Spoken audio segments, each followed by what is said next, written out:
أعوذ بالله من الشيطان الرجيم بسم الله الرحمن الرحيم. The Madrasah, an Islamic institute set up with the sole purpose of instilling and promoting the core values of the religion to the children of our community.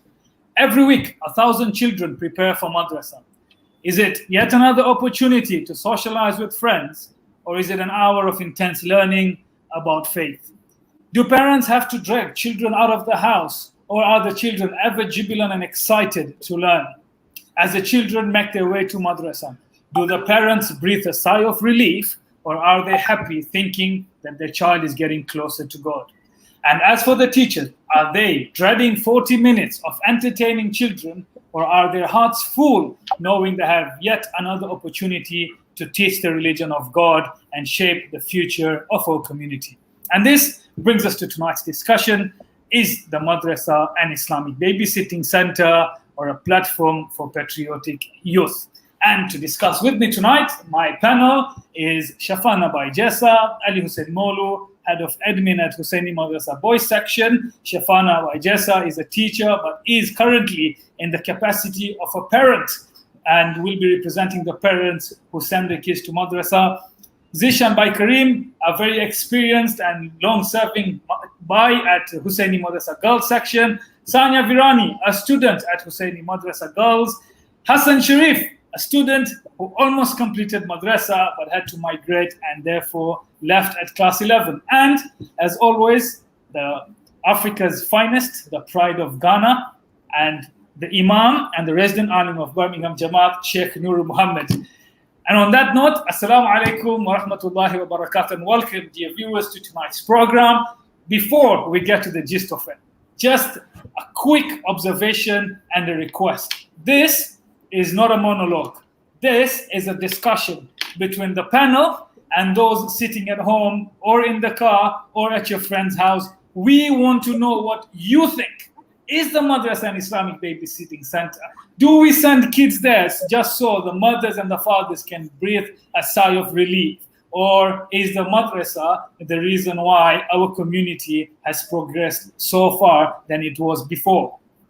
Therefore, the YouTube comment section is your out today. Make sure you put in your comments, we'll discuss them, but also get involved because we have 3 live polls which will determine the outcome of this discussion. Now, as they very gently say, that we will start with the ladies. So we have Zishan Bai, who I want to ask you a few questions, Zishan Bai. You have been in the Madrasa for quite a long time, which is a commendable achievement. I think the fact that not only are you teaching for a very long time, but the fact that you volunteer every week to go and teach is an act of bravery and inspiration, things that people can learn from. But my question to you is, when you go to Madrasa, what is the first thing that comes to your mind when you wake up or when you walk into class and you see students? Are you dreading it's a Saturday morning, 9 a.m., and I could have been sitting with my family at home, and I'm here with kids who have woken up grumpy or kids who are excited to learn. So when you walk in, what's the frame of your mind? Do you think that you have walked into a kindergarten where people have just been sent to be entertained, or is it really an Islamic platform where you have to be aware of everything that you say? Assalamu alaikum wa rahmatullahi ta'ala wa barakatuh. Bismillahir Rahmanir Rahim. When I wake up in the morning and it's Saturday, I know my task is the task of a muballigha, and the task of tabligh is a noble task, the task of prophets of Allah, and in the time of the ghaibah of Imam al-Asr, it's the task of Imam al-Zamana. So when I enter a class, I consider myself doing a task on the niyaba of Imam al-Asr, ajallahu ta'ala farajahu sharif. And that really boosts me with energy. And when I plan my lesson, because that is like a norm for Husseini Madrasa, you have a lesson plan in place. So while I'm planning my lesson over the week, I actually picture students of who is going to ask what question when I say this. It's all processed in my mind, and when I enter a class, I'm fully prepared of what I'm going to deliver, and if there are any questions that come up, how I'm going to answer them. And one thing that I love is when students ask questions, because even if I don't have answers, it will make me go and look for answers. But I love inquisitive minds. I love people when they ask questions so that we all grow together. So Saturday is a very special day for me, and Madrasa is a very special place for me. To be honest, I cannot imagine life without madrasa. I've been there for almost 4 decades, since I was 13. So life without madrasa is like no life for me. So Alhamdulillah, Saturday is a very nice, energetic day for me. And I think a teacher's attitude reflects on students. So if I am energetic, I get back the same energy. So my energy level reflects on my students' energy levels. And I see very energetic students in class. Alhamdulillah for that. That's very interesting. So I'm going to bring in the boys' madrasa now. ZISHAN goes once a week and feels that Saturdays are very special. Yet the boys' madrasa is thrice a week. After working hours, do the malims share the same energy as what the boys do? Because let's be honest, when I close my shop, I'm a stationary dealer, so when I close my shop at 6 p.m. and if I'm a malim and if I have just had a rough experience at work, I think that's pretty much straightforward. When you go to work, when you go to madrasa and you can't control yourself, that frustration could go straight down to your kids. Do you think, and the boys' madrasa, is this an issue? Do you think that teachers come in with the same mindset as what ZISHAN is telling you? Is it as exciting to do the same thing thrice a week? Or do you feel that it comes to a point where teachers need a bit of a breather and maybe madrasa needs to think about how to either recycle the teachers or how teachers can be taught to come into class with a mindset that reflects the energy like ZISHAN said to the students? So MJ, I'm assuming that question is directed to me. Yes, you are the sole and only representative of the boys' madrasa here today. Okay, so first of all, Assalamu alaikum wa rahmatullahi wa barakatuh. Just a slight correction. COVID has made madrasa go 5 days a week at the boys section rather than just 3 days, because we've had to split online classes and it's been quite a challenge. So from the 3 days a week, we're now at about 5 days a week, and that question now becomes even more relevant when all of us have our daily jobs and need to go to madrasa in the evening or on a Saturday afternoon. It's wise to ask what is the attitude of the teacher or what is the attitude of the students when they come on a Saturday afternoon or a weekday evening. You see, the students go to school the whole day, they have tuitions in the afternoon, probably some of them have Quran classes in the evenings, and then showing up to madrasa can be quite a task. However, I think what ZISHAN said is quite correct. It all depends on the attitude of the teachers and the staff at madrasa. If I walk in with a grumpy mood, if I walk in with my stress from work, then I am definitely going to make this reflected into my students.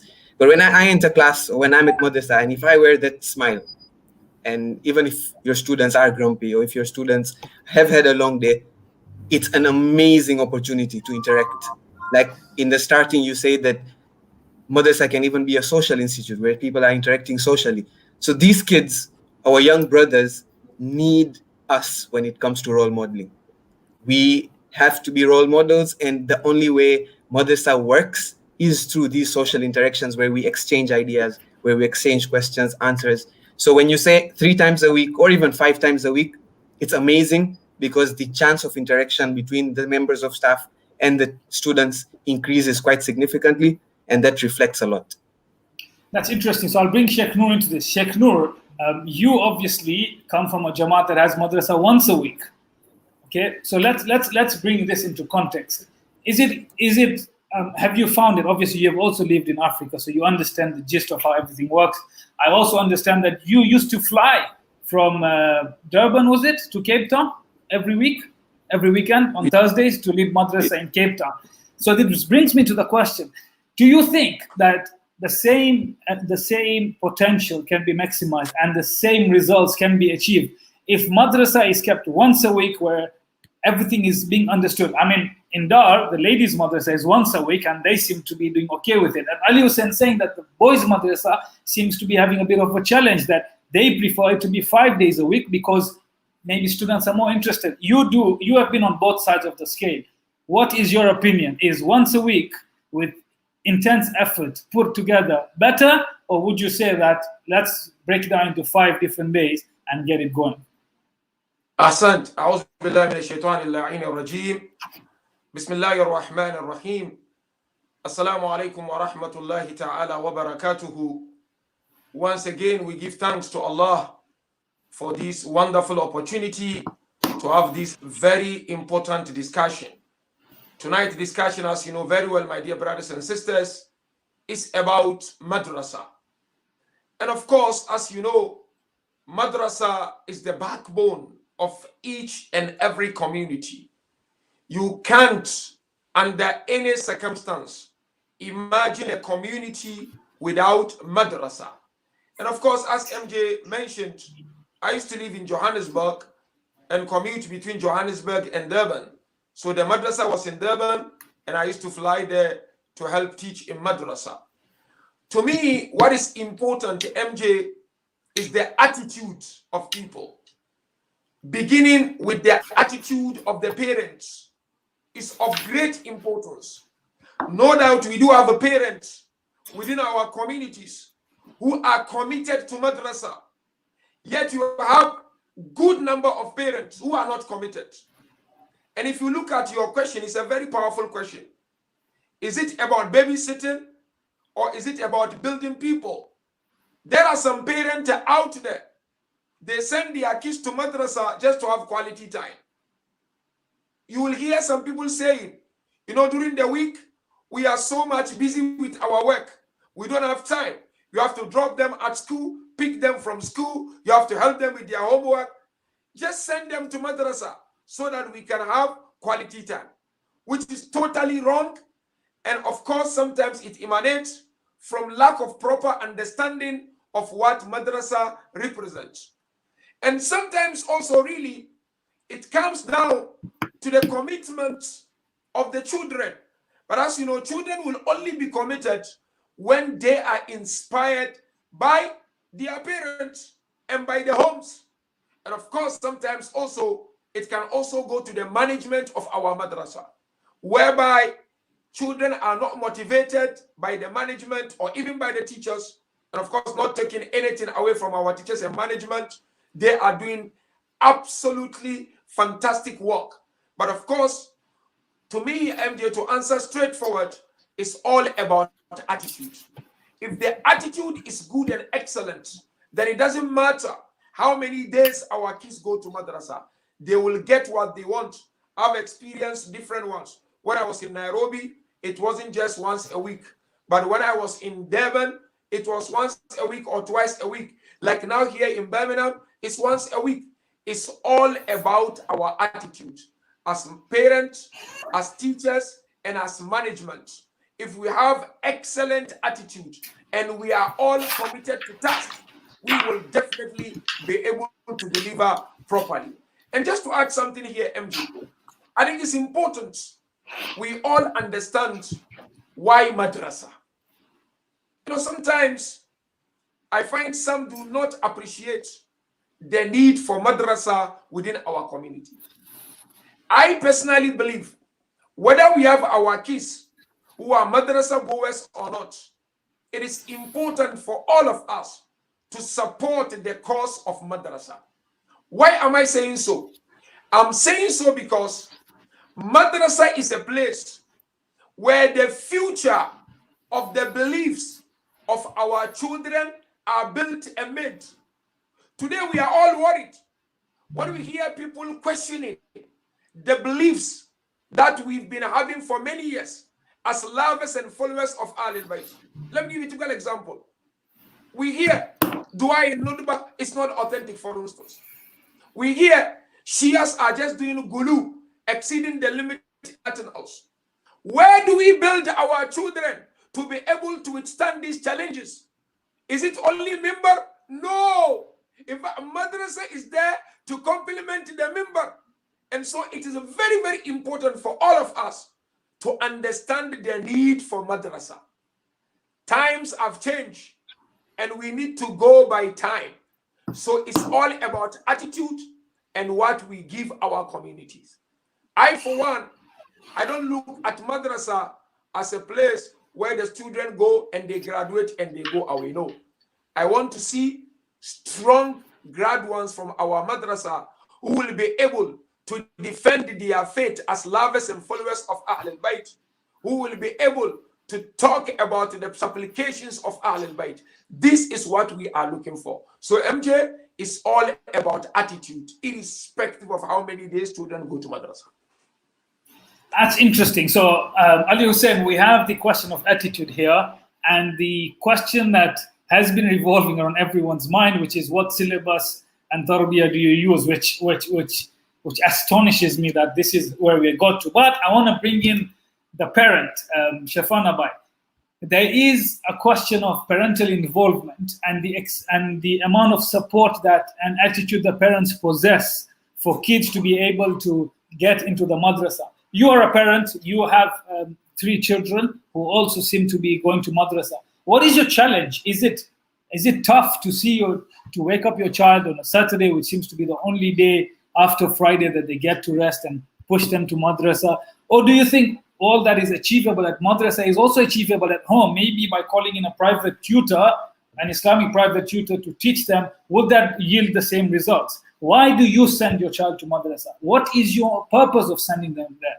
Do you believe that the madrasa needs to be fun, or the madrasa needs to be an Islamic center which teaches and instills akhlaq? Therefore, you cannot have any fancy haircuts. Your topi, ALIHUSSEIN, correct me if I'm wrong, your topi needs to be correctly so that no hair of yours are to be seen. Is that what madrasa needs to be, or can madrasa be fun and exciting? Yes, so Bismillah ar-Rahman ar-Rahim. Assalamu alaikum. So a lot of questions thrown there at me, but I'll try to tackle them one at a time. So yeah, one of the things with my 3 boys, they're all 3 of them right now are in Husseini, the girls section. So I'll be talking from that perspective. And in the beginning, when we started, it was tough because they didn't want to, or they didn't enjoy going to madrasa. And so I decided, rather than sitting in the background complaining about it, to be part of the process of change, and decided to become a teacher and help out. And once you do that, when you get involved in the madrasa at this level, you realize how much effort and energy and work goes into it. If you're a parent who's sitting on the sidelines, like I was before, you don't realize this, and you don't have any idea how much it takes to come on a Saturday to teach these children. The first few days I taught, I would come back with such a severe headache. I had to go to sleep straight away. It really takes a lot of your energy. And I think it's so important as parents that we need to be part of the kids' learning journey in the madrasa. We need to be supporting them in the journey, not only the kids' journey, but have that communication with the teacher. What are the kids learning this week? So I teach class 1s, and one of the things we do is we really, really try hard to make madrasa fun for the kids. We push all the chairs aside. We're not sitting at the desk. We're doing activities. We're doing experiments. And what we do is the crafts we do go in a folder, and they go home with the expectation from the parents that, this will be put up on the wall, be discussed throughout the week, bring that lesson to life in the home. So, that learning continues. But a lot of the times what we find is, things are untouched, the activities are untouched in the folder, and it's very, very disheartening to see that. As parents, we do need to be involved. When madrasa is once a week for us, and there's only so much we can do. But when we take that learning and we reinforce it at home, that's beautiful. What we're doing is we're bringing the lessons learned, and we're giving it a practical application in real life. So that's our role as parents. And one of the things I think madrasa should be doing is involving the parents and maybe equipping them with skills and resources that enable them to support this kind of learning at home. So I know Husseini Madrasa had organized a couple of years ago seminars in the morning. When you drop off your child, you could stay for an hour for a seminar, and they chose a topic, and they were really good topics. And this encourages the parents to carry on the learning at home. But unfortunately, the parents weren't interested. And as a teacher, when a child comes to madrasa, you can tell their faces light up when they talk and they tell the stories that, I went home and I talked to my mom or my dad, and this is what they said about what we learned. There's a difference. So as parents, we do need to be involved, and we need to take be a part of their learning. And not only with the child's learning, but also we need to be the advocates for change that we think is needed in the madrasa. We're the ones that should be telling the madrasa, this is what I think needs to be going on or happening. And I know the madrasa admin are so approachable and so open to feedback, and we should make use of this, that how open they are. And when madrasa does implement changes or new ideas, as parents we should be very supportive of that, and be happy that the madrasa is progressing and support that change. So parents really do play a vital role, more so maybe than the teachers, I would say. Really, really important role. Thank you so much, Shafana. But there's a few things that have come up from what you have said, which I'm going to put it out there shortly. But I want to involve the two students that we have. Let's start with Sanya. Talk to us about your journey in madrasa. Do you wake up? Let's be honest. Are you still a student or have you graduated?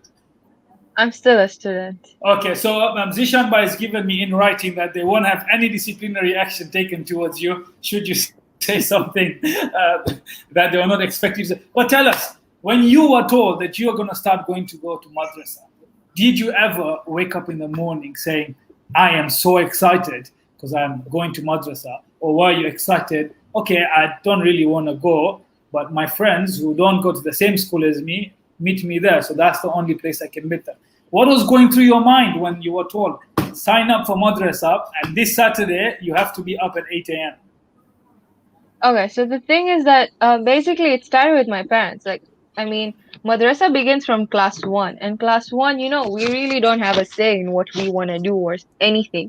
So it's actually my mom who enrolled me. She's like, you know what, there's going to be madrasa. It's a fun school. That's what she told me. It's a fun school.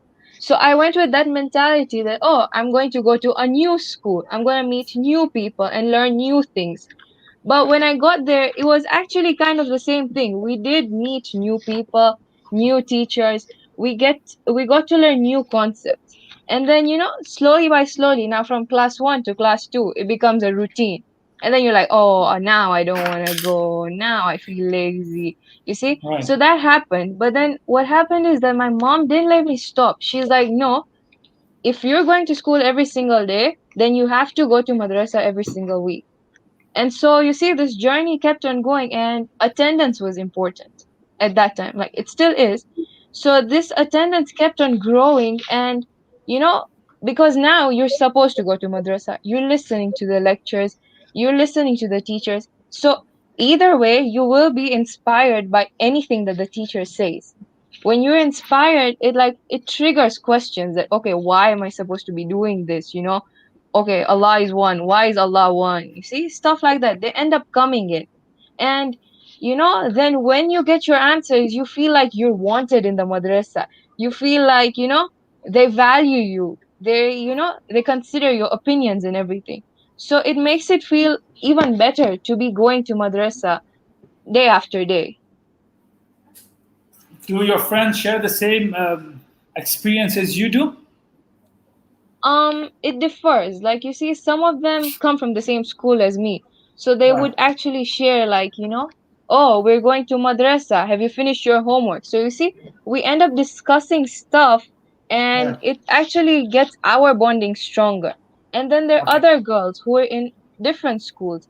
For them, it's not only that we get to meet other people. For them, it's also like, I'm going to meet this person, but she understands this topic more than I do, so I can share concepts with her. She can explain me better. It's stuff like that. Okay, final question to you before we come back to you. How many of your friends are still in madrasa that you started with? So let's say if you started with 10 friends, are the 10 friends still in madrasa with you? How many have dropped madrasa, and why have they done that? I don't really remember everything because I had stopped in class 4 and 5. I traveled, and then when I came back, so half of them had already left. And I don't know most of the reason why, but I know that a few of them, like from my journey from class 6 to class 11 right now, is that a few of them had to migrate due to their parents leaving the country or something. some of them had the thing that they had failed, so they went a class behind or 2 classes. That's why. So most of So them there has been weren't there. So has there been dropouts in your friend circle or no? Very few. Like, I Okay. think in the girls' Okay. side, it's very few. Okay. Brings me to the boys' side, which seems to be the one that's making Ali Hussein lose some sleep at night, and also has always attracted the most attention when it comes to knowing what's happening at the madrasa. Hassan, I believe you left class 11 because you migrated. Tell us about your experience at madrasa. And I know you very well. Tell us the honest truth. Did you love going to madrasa? How many of your friends did you pursue and told them, listen, stop sitting at home and come to madrasa? And what was their reply? And what about those who started with you? What was their reply when they left? Did they say, you're wasting your time here, let's just get out of here? So salam everyone. To begin with, so I started madrasa at a very young age, and in the beginning it would be only, at that age, it would be only about friends, whereby I'd go because my friends were part of the madrasa. And as I grew up, slowly, it started becoming about the Islamic laws. It started becoming about learning the Quran. Right. And at a certain point, when I joined the higher level madrasa with Malim ALIHUSSEIN, I wasn't the brightest boy in the class, but I'd say maybe I was one of the most notorious boys in the class. But at the same time, the bonding time that we had with the Malims, even the age, I think one thing the madrasa has done that's a very good part is the age difference between the Malims and the students isn't that big of a gap. So I think they also know what background we're coming from. So I think at the same time, apart from the spiritual way, even due to the formal way, I learned manners. I learned things in general. I learned public speaking skills. Thanks to Development Society, I learned how to play sports. And I'm proud to say, back in the day, I wasn't very good of a Quran reciter, but now I've shifted to Canada, and I'm also part of the madrasa in Canada, but no more as a student. I teach Quran in the madrasa in Canada. So there's, Hassan, let me just cut you short over there because I want to ask you a question. You said you are notorious. What made you become notorious? Was it the fact that you didn't want to go to madrasa, or the fact that you weren't enjoying the classes, or you just wanted to create havoc? I think in the beginning it was much more of the boring classes, but then honestly, I had a few malims who came in and changed the whole perspective of the class. It was the manner of learning that they introduced, and it was different. And then slowly, I think it was also part of the friend circle. Then madrasa started shuffling classes. Okay, these people into separate classes. And I think that was a good thing they did, whereby now everyone is split into different classes. You concentrate more, and this very small vital things that normally pass through that we don't realize. But alhamdulillah, as I was in madrasa, thanks to a few malims, I could grasp those things, and I think that's part of my success for where I am today. That's very interesting and very encouraging for everyone watching that. And for any naughty student watching this, there's always hope and light at the end of the tunnel. There's a few comments that I want to bring in here. And as you would have expected, the boys' madrasa seem to be attracting the attention again. Ali Hussein, we have, look, I'm not bringing this in here because this is what happens every day. But there seems to be a comment where someone needs a bit of an explanation, not about what happened to them, but whether this does really exist. Jamil describes coming to madrasa from class 1 to 7 as exciting and enjoyable. But moving to class 8, which meant moving to the boys' madrasa, he says that life changed for him. Madrasa was not as enjoyable as he would have thought to be. Reasons being, if a student has low attendance, he's not allowed to go to the next class. Understandable, because if you're not committed to class 8, why would you commit to class 9? And even though his marks are low, some students have final exams, yet they try making an effort to come and do their exams. Understandable, it could go either way. But do you think that madrasa has some sort of disciplinary measures that could be lightened a bit to make madrasa a bit fun? So let me give you an example. Sheikh Nur, do kids in London turn up to madrasa in kanzu and topi? MJ. No, the reason I'm saying this, does it change? Does your psychological mindset change? For example, when a student turns up Monday and Wednesday, is his psychological state different than how he turns up on Saturday, where he feels free because he's wearing what he's more comfortable with? Do you think there's a psychological impact, ALIHUSSEIN? Number one. Number two, do you feel that sometimes, and I'm saying this because I've been reading a book called Leadership by, because I'm a United fan, I'm going to give you some in-depth in it, by Sir Alex Ferguson, and he says that he decided to retire because management became so hard. Leadership went from being authoritarian to dictatorship to saying, okay, you know what, just put an arm around his shoulder and explain him where he is going wrong. Do you think we have evolved as a madrasa from the time that you and I were in madrasa to the time that the madrasa is in here? I graduated in 2008, and I still remember the priority back then was how straight your back was when you were praying Salatul Jama'ah upstairs, and how smart you are in your exams. Has madrasa evolved as an institution? Has it been able to take all these things into consideration?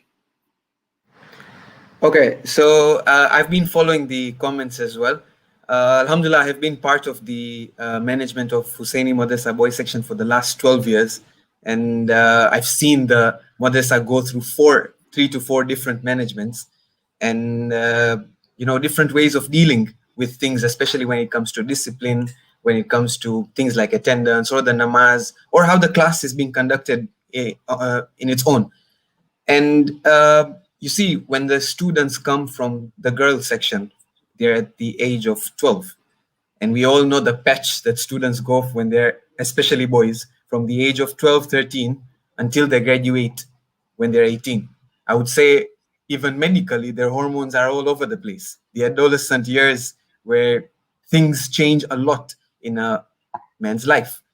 And so it does possess a challenge. It does pose as a challenge to the madrasa and to the students as well, because the students now need to cope. When you tell me class 1 to 7 at madrasa when they're in primary school, it's very different than classes 8 to 12 when they're in secondary school and have their CIE exams. So there is that aspect where, it's hard for a student to balance between the madrasa and the academic life. However, these disciplinary measures such as attendance are only there to make a Muslim more responsible at the end of the day. When you say, has madrasa evolved in terms of disciplinary measures? Yes, I feel in the past couple of years, we've understood as management, as teachers, that madrasa needs to become more student-oriented, more student-friendly, and things like, your back needs to be straight in namaz, or you get a slap on the back, that no longer exists. And it can no longer exist because the next moment you have a parent at your doorstep telling you or asking you why you did so. So things have changed. And I've seen even comments like about examinations. Are examinations paper-based? And, you have to sit for... So, for example, this year, the madrasa has come up with a project-based examination where a student is given an assignment to do from home over the course of 1 month. And it's more of a research-based project. And that carries the same weight as an examination. So, yes, madrasa has evolved. And I think madrasa needs to keep evolving. You're always walking on thin ice when you're dealing with students who are adolescents and who have that academic pressure that is quite increasing by the day. If you see how the CIE exams are now and how our exams, I remember doing my Form 6 final exams in Nectar when I had my madrasa final exams and I had no option. There was no discussion. But today, when we know that the students have their CIE exams, we just postpone the madrasa exams or give them a break because they need to focus on their school exams. So things do change, but it's a very fine line between the two. So, ALIHUSSEIN, it brings me to a question. What's your average attendance at madrasa, boys madrasa? So we stand currently at about 85% on a daily basis, and I would say, no, as in terms of number, is it 125, 150, 175, 500, 1,000? What's the? So basically, we have about 250 students currently enrolled at the Husseini Madrasa Boys section. Okay. And so just 1 second, Alison, just there, I'll let you continue. Which brings me to a question to parents watching it right now. A community of 8,000 people has an average attendance of 250 at a boys madrasa, where class 7 has now been promoted to the senior madrasa, which means that 7, 8, 9, 10, 11, 12, 6 classes have an average of 250 people attending madrasa, which is around what, 41 to 42 students in a class, in a grade. That brings me surprising and astonishing. How can we have, as a community of 8,000, end up having only 45 students for a grade? Which now, Aliyu said, just hold on there because I'm coming to you, and I know you have this grievance as well about why the turnout is low. Zishan, by how many students turn up to the ladies' madrasa? So an average of 20 to 25 per class, that's 50 per grade level. It's almost the same number. So you want to tell me that if you combine the two madrasas, we have only, what, 500 students? At one, from 8 to 12? From 1 to 12, if you... No, not from 1 to 12. So okay. with class 1s to 3, we have 3 to 4 streams at each gender level. So, okay, because would you say you are looking at 500, 700 students on a Saturday at one campus? I believe we are more than that. About. Okay, so let's keep it to 1,000. Okay, let's keep it to 1,000. So I have the exact figures, MJ. Yes, I have the exact figures. So we have about 1,100 students in the boys and girls madrasa combined. When I say 250 students at the boys, it's from 7 to 12, and then you have another 250 from classes 1 to 6. Okay, yeah. So but that's what I'm coming to. 1,100 out of a community of 8,000, where what, 2,000, 3,000 would be eligible for madrasa. My question here is not about the numbers or the percentage of attendance. My question here is, what has happened all of a sudden? When you and I went to madrasa, our numbers were huge. I still remember we used to be pushed into classes to just accommodate the whole of our Munta's Islamic Seminary was brought in to accommodate our classes. And why has it happened that madrasa's numbers have gone from 1,000? I still remember nights used to be 1,000. I think 700 on the right side of the old volleyball court and around 300 on the ladies' side, where currently there's an entrance, there's a gate to enter the ladies' campus. What has happened? Why have parents, and parents, if you are watching this, it brings me here, why have you decided to stop your kids from going to madrasa? There's a comment over here that says that parents have become softer with their kids. I remember my mom pushed my dad to volunteer at madrasa so that he has a sight and overlooking what we do at madrasa. My dad used to drive us day in, day out, from town all the way to Upanga, be it in the peak of traffic, and get us at madrasa in time, whether it is by taking a cab or you drop us halfway so that we can run to the madrasa. So what has happened to you parents? Why have you decided that your students no longer need madrasa? Has private tutoring become so important for you that you feel that the madrasa is not somewhere that you want to send your kids? I will give you my example. My best friend, my childhood friend, was from madrasa. We never went to the same school.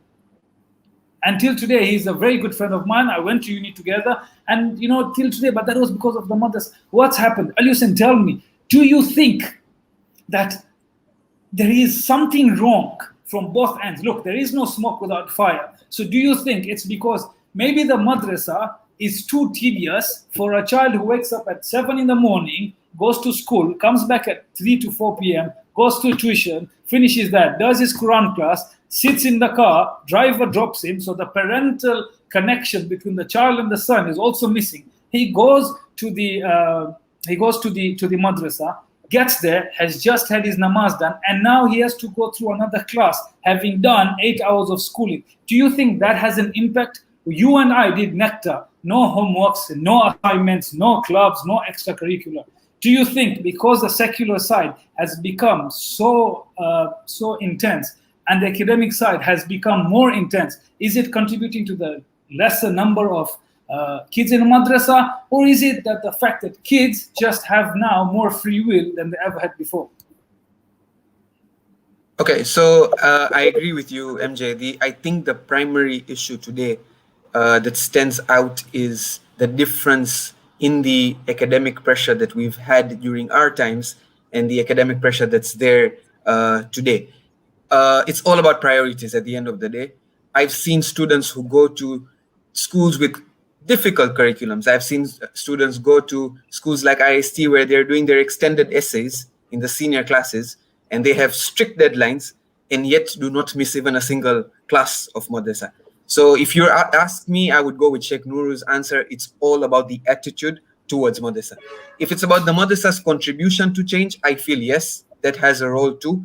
And as madrasas, we really need to evolve to accommodate and learn how to balance between this academic pressure and the madrasa pressure. At the end of the day, it's all about the attitude that the parents and the students have towards Islamic education. I'd just like to give a small comment here, just a minute.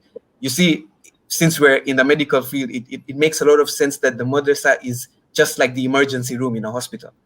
The madrasa just enables you with the skill to survive in that spiritual world. The attitude and the continuum of this tarbiyah that we like to refer to is all coming from the attitude, from the family, from the student himself. I agree with you, ALIHUSSEIN, but there is a counter argument to that, which I will come to later, but I'm just going to post this counter argument here. Our parents never went through a same detailed madrasa as we did. Our parents went through a stage where you could not ask a question at home and you would be punished for that, right? Where if you go home and say, the malim had a go at me, your parents would go an extra mile to have another go at you. So I think parents, like you said, yes, parental involvement is important. But I think if a parent hasn't attended madrasa the way we have, then obviously it does have a contributing factor to how they perceive the madrasa to be as an institution.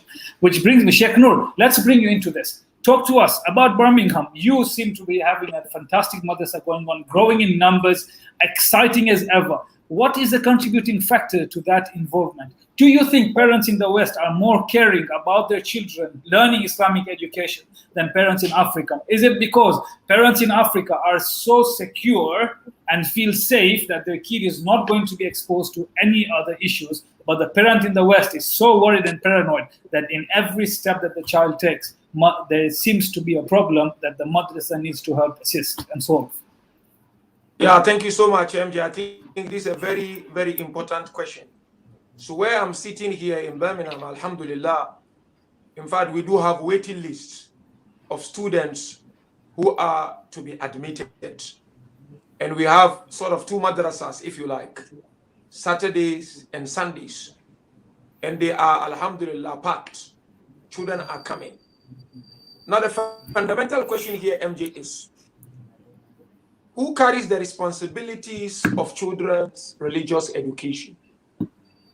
Is it the madrasa or the parents? I think this is a very important question that we need to answer, which I've just received also via WhatsApp. I think primarily it is the duty and the responsibility of the parents to ensure that their children are given religious education. It is the responsibility of the parents. Madrasa, as I mentioned earlier on, is there to complement the effort of the parents. And it is there to complement the work of tarbiyah that the parents are doing. It is very, very important that parents get involved. So over here, what we do, MJ, is that we do have madrasa governing body. Like the way you've got school governing bodies. And this governing body come and take decisions. And in our governing body, we have parent rep, we have teachers rep, of course, resident alim is there, and then you've got the admins, you've got the principal. it's of great importance to involve people when it comes to the running of the madrasa. And also, why not? From time to time, we need to have this parent-teacher gathering and meeting to discuss about madrasa and the need to take madrasa to the next level. So what I would like to say, direct answer to your question is that, MJ, primarily, it is the responsibility of our parents to ensure that children are given proper religious education, whether there is madrasa or not. It is a blessing that we have a madrasa. Of course, I'm not saying those running our madrasa are ma'sumin, they don't have their shortcomings. No, they've got their shortcomings. But we need to appreciate that, number one, they are volunteers. Nobody pays them. They've got their children. They've got their families to take care of. It is of great importance. Parents step in. What I sometimes see is that when madrasa makes small mistake, parents shout like no one's business. Yes, I'm not saying madrasa are immune. We do have some, radical madrasa admins who don't want to change at all. We do have them also. But try to understand that we as parents, we have responsibilities towards the religious education of our children. I cannot overemphasize on the need for parents to appreciate this. Our kids go to school. How many days do you go to school? Do they go to school? And the amount of money we spend towards their secular education, we're not spending that in madrasa. Why don't we pay attention to the madrasa of our children? Yes, I agree. Madrasa also has to have a bit of fun in terms of how the education is given to our children. Because you have to realize that these kids, they are so exhausted after going to school for a period of 5 days. And each day they are having, I don't know how many subjects. So when they come to madrasa, it's not easy. So please, please, please, our parents, it's very, very important you step in. And also, please, please, madrasa, our admins, our teachers, alhamdulillah, you are doing great jobs. Do not get tired. Keep doing it. Remember very well, the role of madrasa is tarbiyah, tazkiyah, and ta'lim. Ta'lim, not a big deal. It is the transfer of information from one person to the other. That's not a big deal. The main is tarbiyah and tazkiyah. What is this tarbiyah? It's for you as teachers or madrasa and parents to see those lessons that children are taught manifesting in their lives as they grow. That is tarbiyah. Tarbiyah means nurturing. You teaching them something today, you must see it in their lives in future. And then of course you've got tazkiyah, which is self-purification and channeling them to Allah through Ahlul Bayt alayhi wassalatu wassalam. So therefore, MJ, we need a proper partnership between madrasa and homes. Without proper partnership, it will not work out, Habibi. It will not work out. We need proper partnership. And parents must take their duties and responsibilities seriously. When your son does not pray, you cannot put the entire blame on madrasa. When your daughter, may God forbid, is not in a hijab, you cannot put the entire blame on madrasa. Likewise, also madrasa, we cannot put the entire blame on the parents. Because when they come to madrasa, even if it is for an hour or 2 hours, they are amanat and trust in our hands. So please, let us all take this responsibility seriously. And when we take it seriously, inshallah, it will help us. And I repeat, madrasa is not a babysitting platform. We need to get that out. Teacher and madrasa admin, excuse my word, please forgive me. They are not there to change nappies. Yeah? We need to get this right. Alhamdulillah, we have fantastic parents out here. And you teachers also in madrasa. We are not sending our kids to you to take chances. You need to impart that knowledge. You need to teach them. But definitely you cannot do it without the support of the parents. I'm a parent myself. 4 of my kids go to madrasa. And I take it seriously. I teach, but at the same time, I'm a parent. Why do we respect outside schools? We don't respect our madrasas. It doesn't work out that way. So inshallah, let's continue playing our part sincerely. And note that parents, we will be questioned about the nurturing and upbringing of our children. We are going to be questioned about it on the day of Qiyamah. Take it serious, and your children will love it. I don't blame any student, any child, MG. We have to make our children love a madrasa. Parent, pick up your phone, call the madrasa. You know, my child doesn't even know how to recite Quran, and he's been learning Quran for long. I don't know what's going on. Talk to them. And madrasa also, sometimes reach out to the home, call them. We need to also learn from outsiders, although we may not be of the same religion with them. Professionalism is of great importance. Otherwise, it will be ticking the boxes and will be coming back. So therefore, this is really an excellent forum, MG, and it has to continue. What I would like to see in future is to see a gathering of madrasa and parents discussing the way forward on how to take these responsibilities to the next level. Asante. Fantastic. So it brings us to this point of the parent-teacher conference that happens at Madrasa every year. A nightmare for me when I was a student. It was something that I used to recite every surah in the Quran that I knew before we got into the Madrasa, because for some reason, there always used to be something wrong.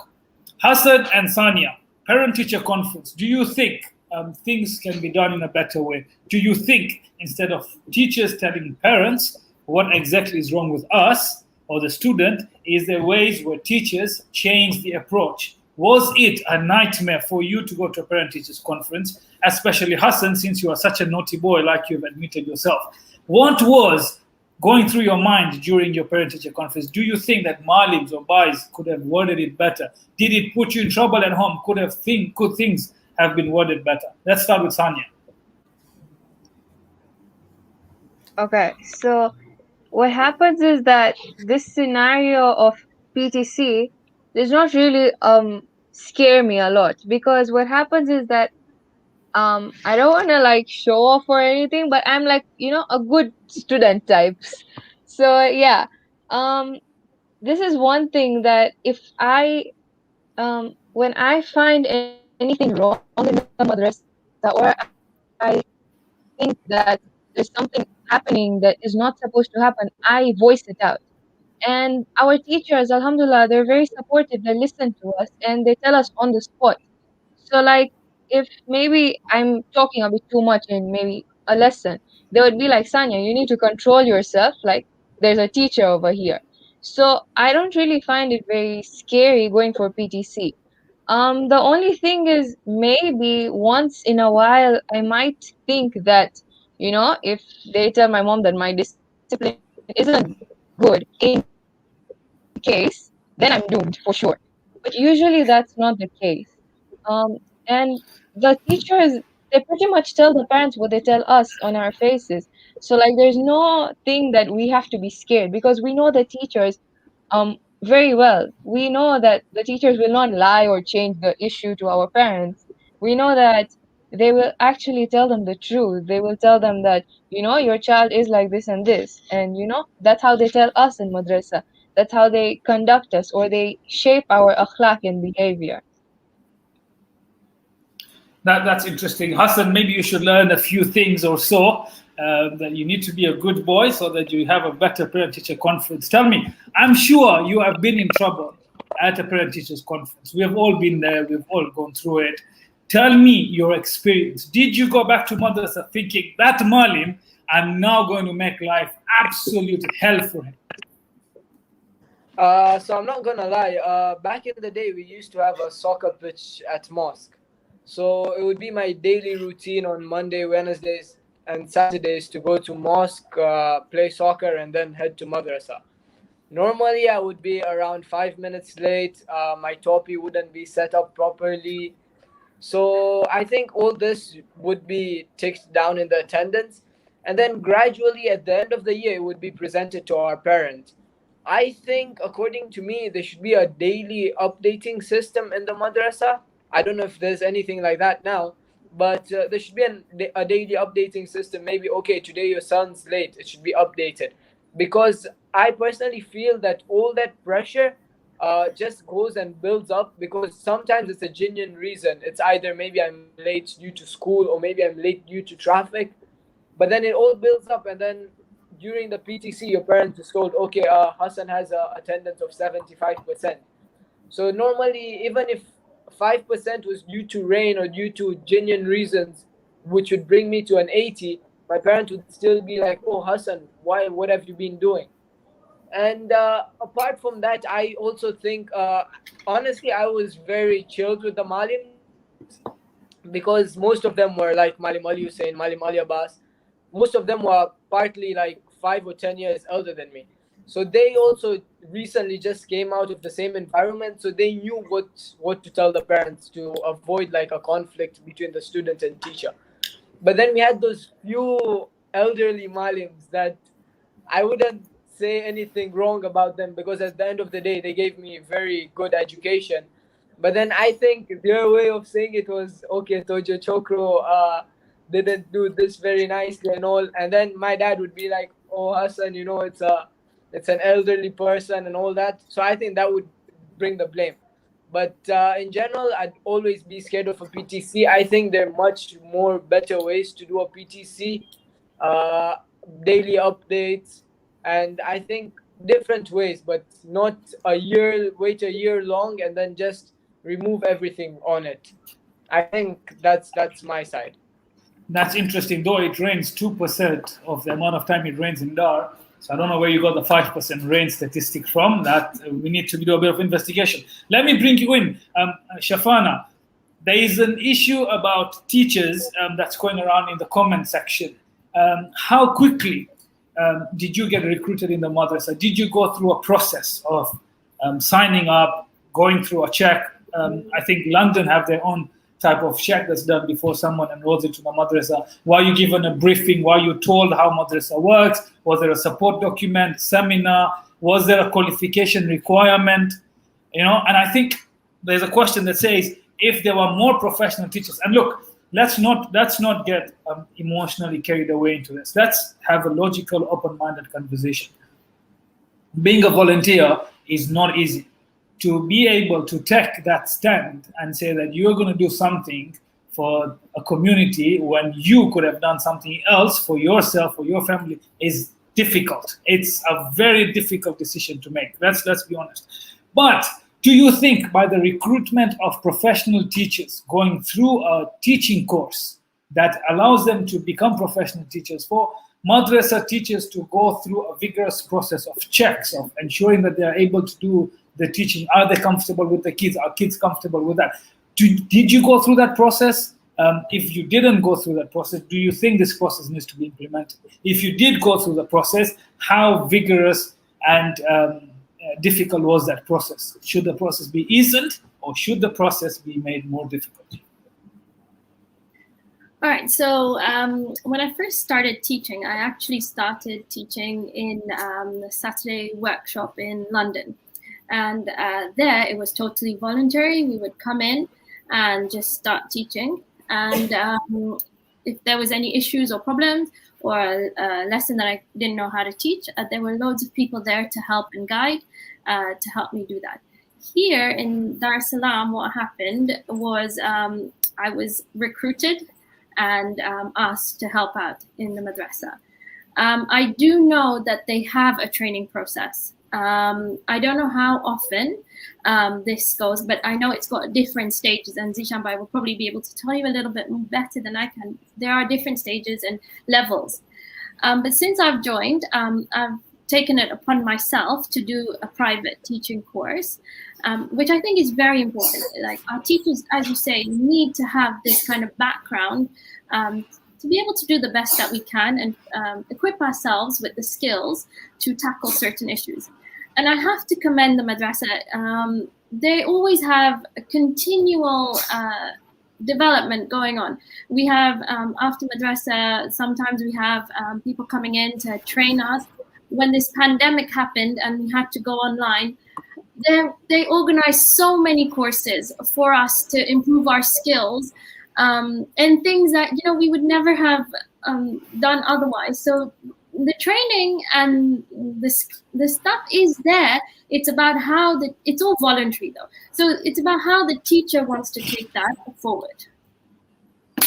That's interesting. Zishan, I'm going to say something, and I don't want this to be personal, but I'm going to give you as an example right now. You have been in the madrasa for how long as a teacher? Almost 4 decades. 4 decades as a teacher, which brings us to the question, what's happening with the rest?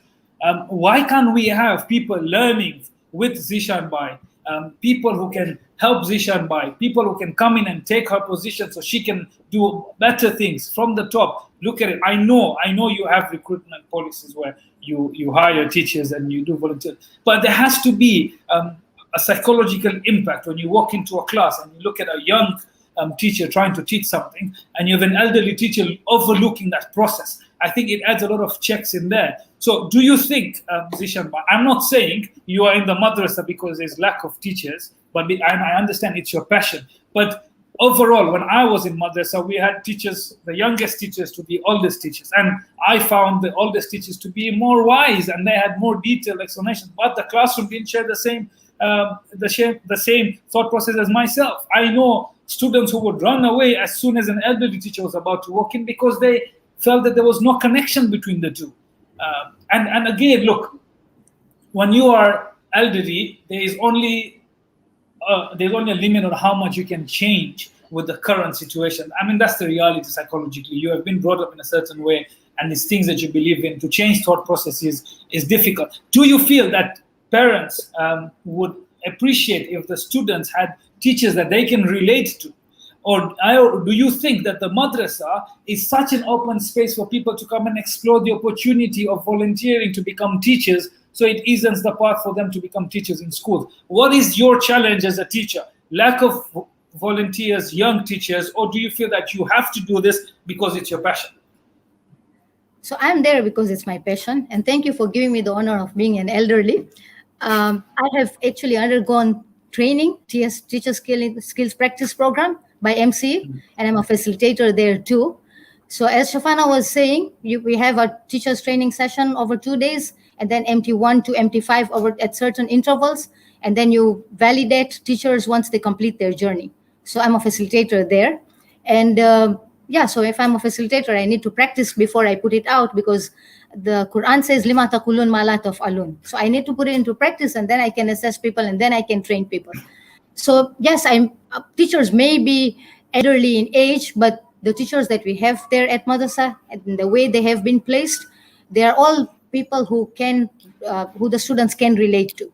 So the elderly teachers, because they are elderly and they are wise and they have contribution and they want to spend time at Madrasah, they have not been removed from the system, but they are doing their role as Quran recitation teachers. So they've been upgraded with Quran recitation skills and rules there. So everybody is employed there. Everybody is putting in their energies, but then people have been placed to where they belong. So if you look at classes 1 and 2, for example, because they're very little children, you need experts there who can talk to little children. So almost everybody there is qualified in nursery school education. And that's how people have been placed. So with higher classes, if you go 9 upwards, because those girls have now lots of questions related to aqaid and contemporary issues coming up, there are people there who have studied in Hausa for about 10 years. So they are experienced and they know content and they have access to ulamas. So even if there are questions which probably they can't answer, it hardly happens. But if it does happen where there is a question that has come up which a teacher is unable to answer, she has access to the resident alim and gets an answer and satisfies the student. So from what I know, the entire madrasa has been designed to put people in place where they actually belong there. It's not just a random put. And even when teachers are employed, so I would speak about when I used to be the head of departments for 1 and 2. So whoever would want to teach would come and they would be given a teaching slot. So they would teach and be observed in their teaching skills, whether they can relate to little children or not. And from then on, we would decide whether she can be taken in or not. On addition to this, we even have staff appraisal. So at regular intervals, we have observations where teachers are observed and they're given feedback on where they can improve. We even have peer observation. Shafana, would you like to talk about that? Yeah, so one of the things that we do is in Madrasah, we get one free lesson where the kids are learning Quran. So in that lesson, we are encouraged to sit in other teachers' classrooms. And this is really good because sometimes you get really good ideas from other teachers on what they're doing well, and you can implement that in your own classroom, as well as giving feedback on what you thought they could have maybe done a little differently or how you would do it. So there's a sharing of ideas, which really does help the madrasa flourish. Okay, that's interesting. It gives us an overview, but I am now going to put this discussion to the viewers. There is an online poll. The link is going to be posted on the comment section and on your screens. There is 3 questions in the online poll that's going to shape the direction of this conversation. Should kids be forced to go to madrasa? Would you as a parent be more involved in madrasa if it was off working hours and once a week? And number 1 is, would you attend madrasa if it started discussing contemporary issues? Which brings me to ALIHUSSEIN. I have to commend you to become an admin of the madrasa and then handle the hospital at the same time. It's fantastic. It's commendable. But again, I'm just saying this, we need to have open-minded conversations. We can't be defensive. We can't take a stance that doesn't allow us to understand the other side. When a student brings about grievances, it's not because he has hate or enmity or anger. It's because that's how they feel. And opinions need to be respected. And the sooner we start respecting what kids have to say, maybe we will get to places that we want to. My question to you, the ladies' madrasa seem to be having a lot of things. Does the gents' madrasa have a simultaneous process, or do you have your own process? That's number 1. Number 2, the kids and the teachers. And I'm going to say this from my own experience. If I was working until 6 p.m. and I had to teach a class at 7:30 p.m., psychologically, it's very difficult, especially if you have had a long day with people and, not all of us have smooth days every day. It becomes difficult. At the same time, you have a child who's been awake from 7, finishes at 4, turns up to class at 6, does his Quran class, wears his topi and his kanzu, turns up, prays his namaz, and goes to class. It's psychologically, I would believe, and that's because my wife's a psychologist, so I'm just trying to say that I do know a bit of psychology, but it's automatically, your mental fatigue is so much. I did madrasa twice a week because I'll be honest, we never had homeworks in our time, so we used to love it. You just come to madrasa, you have your time. Where I am today, I'm a product of the madrasa. I would not be here today moderating this if I wasn't in the madrasa. But that doesn't mean that when I was in the madrasa, there were no mistakes. That when I was in the madrasa, I wish that other things were being taught. I'll give you an example. Financial literacy seems to be a problem in our community. When a student finishes class 12 and before he goes to high school, there's a huge gap that he experiences of the gap year until he gets enrollment. And that's when financial dependency on the parent increases. However, this time he has money to spend in places where he's not observed. So he doesn't go to school, so he hangs out. What does he do with his spare income? I'm not saying madrasa is the sole responsibility of teaching financial literacy, but there's a book, Finance in Islam. Can the madrasa incorporate it? Can the madrasa start having contemporary issues being discussed? Don't you think that would bring in more kids? Don't you think that when I go to university, I'll give you my example. I went to university. I went first year. I went to Nando's with my friends. My Russian friend turns up gets a huge glass of alcohol and puts it right on my table.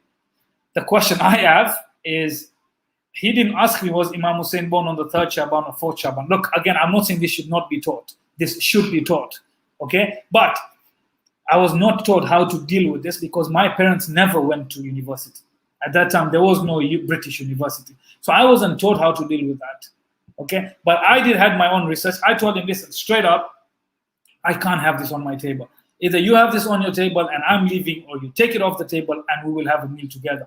And turns out to be, he did more research in Islam, set up a chocolate factory that exported halal chocolates to the Middle East and named it after an Arabic name.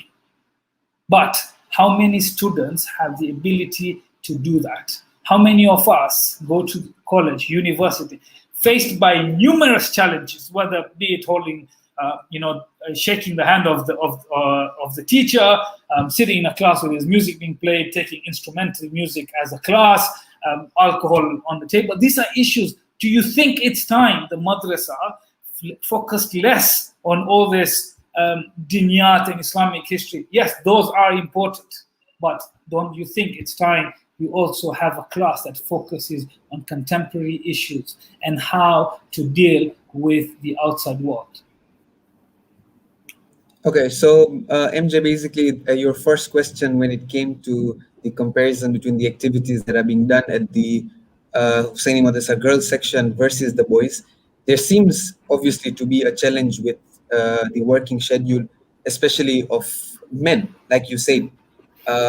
It's while, for example, ZISHAN talked about the TSP, we also had quite a number of teachers. Actually, 90% of our teachers at one point underwent the training that was provided by the World Federation, and it is equivalent to a teaching diploma. And some of our teachers are in the process of receiving that teaching diploma.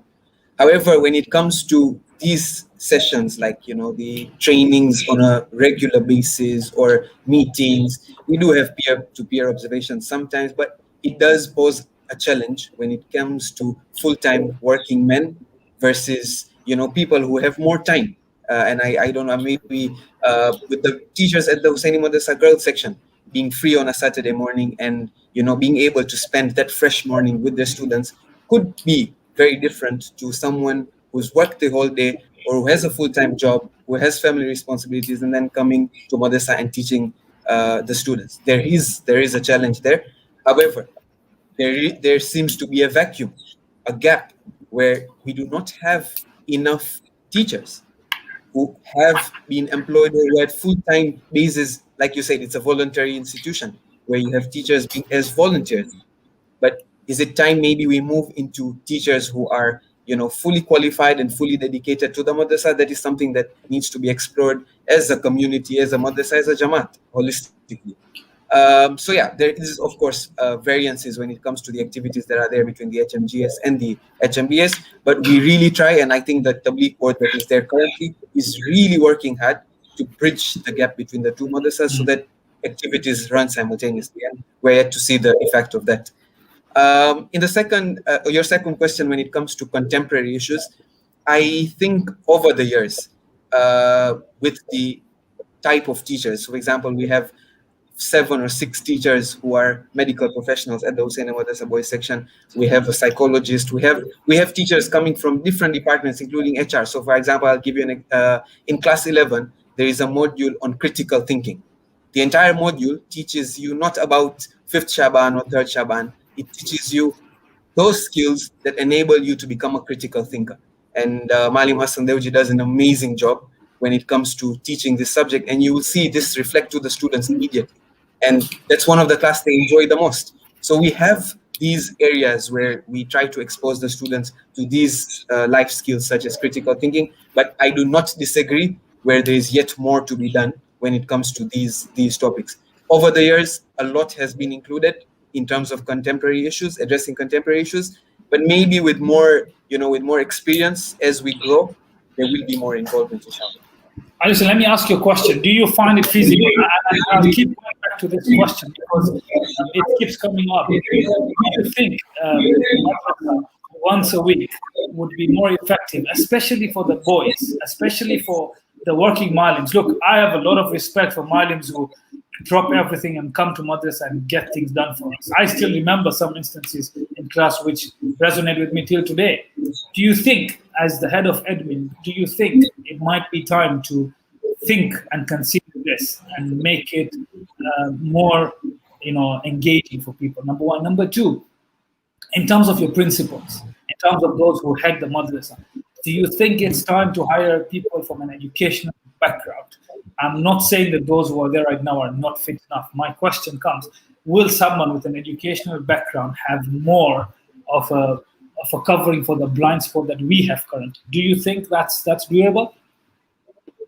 Okay, so again, two questions. So number one is, should madrasa be once a week or thrice a week or 5 times a week? You see, when we're dealing with these adolescent youths, psychology, of course, tells you that their span of attention is very short.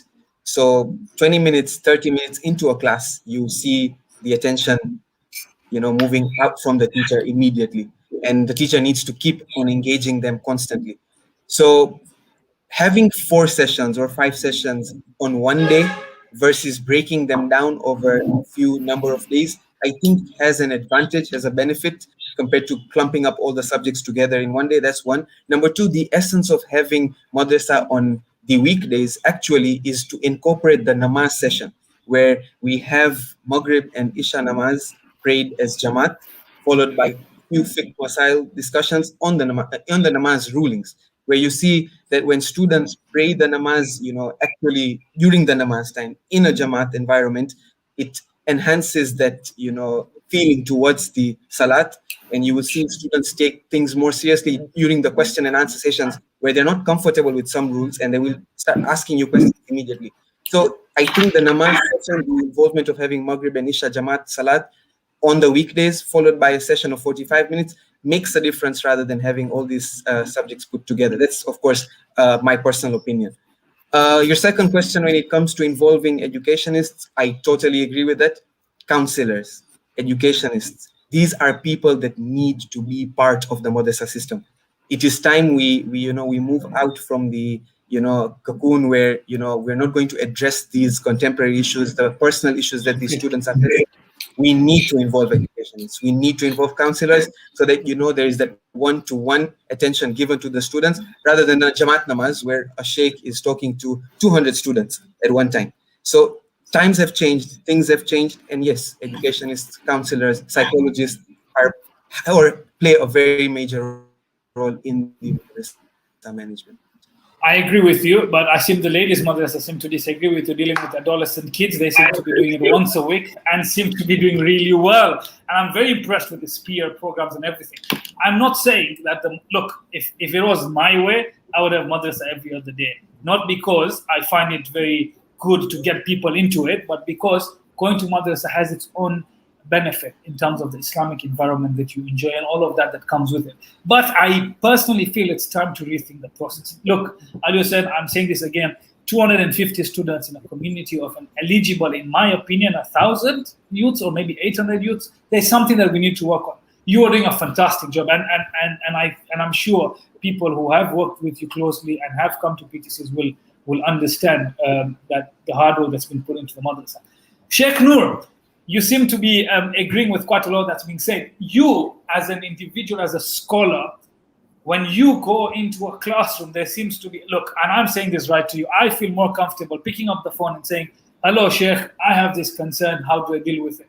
It's because the approach that you have and the nature of your personality that makes people more approachable to you. As an individual, as a scholar, do you find that when you walk into a class, there is more reciprocity from the students, or is it more of how any teacher deals with itself? Do you think teachers, we agree that parents have a huge role to play, at 100%, there is no smoke without fire. But I'm sure teachers have an equal, or if not more, a greater role to play. Imam Ali says, if someone teaches me a word or a letter, I'm forever indebted to them. There is more to this. A teacher, there is rights of the teachers, which is perfect. But is there room for improvement in teaching? Does madrasa need an overhaul in the thought process of teaching? Should we teach this? Should we treat this as a school, or should we treat this as an Islamic center to just keep kids in a healthy environment. But before you answer, we have answers for the polls that we set up. Can we please have the results on the screen?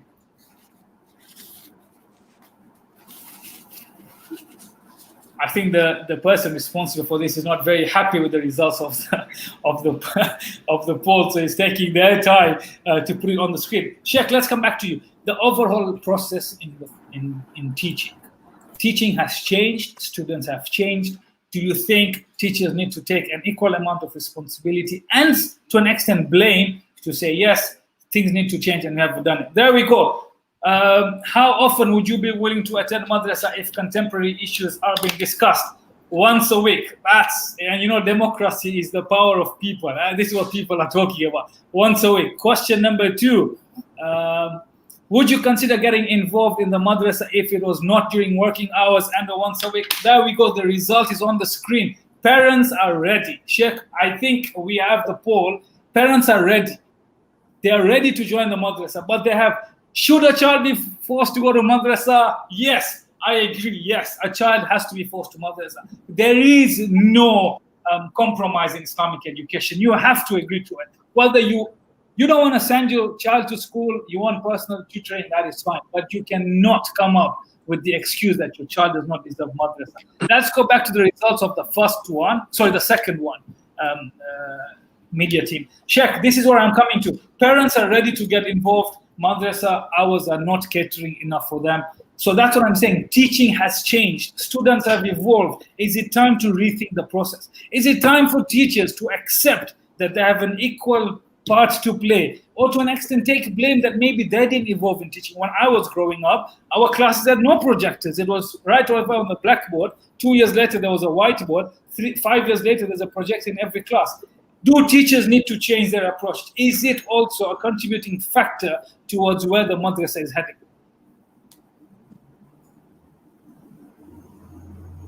Thank you, MJ.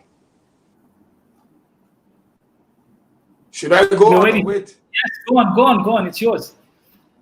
Okay, because I see this on the screen, I thought you're still showing it to the audience.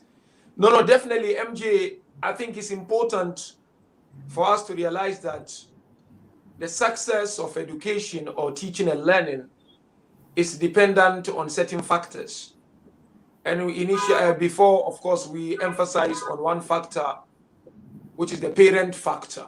We need parents to step in when it comes to the religious education of their children, because they are the primary responsible for that. But having said that, teachers also have responsibility to ensure that they create conducive atmosphere for the children to learn. So definitely we are evolving. And one thing we need to understand is that, we do have 2 generations here. We have communicating generation and we have connecting generation.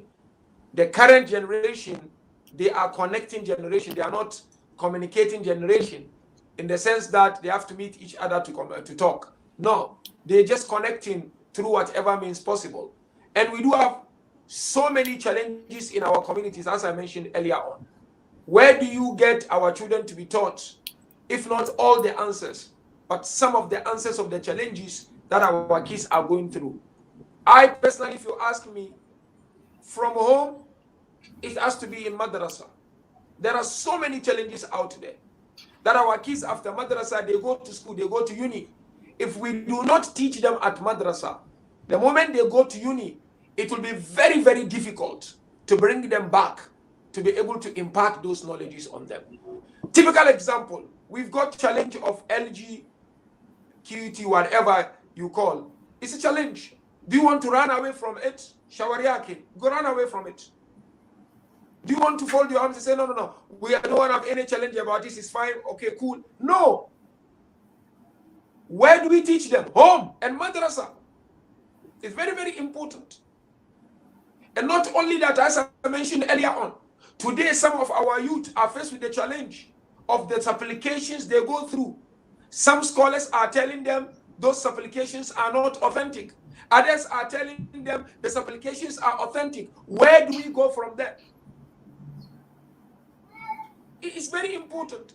So definitely, MJ, I agree with you that teachers also have to take their learning or teaching to the next level. And alhamdulillah, they are doing it, but they have to take it to the next level. One thing I always tell people is that the moment you agree to volunteer, you cannot give an excuse anymore. You have agreed to volunteer. Yes, you are just volunteering. I agree. One cannot say because he's or she is volunteering, so no problem, just accept me the way it is. You've agreed to volunteer, so you have to take it to the next level.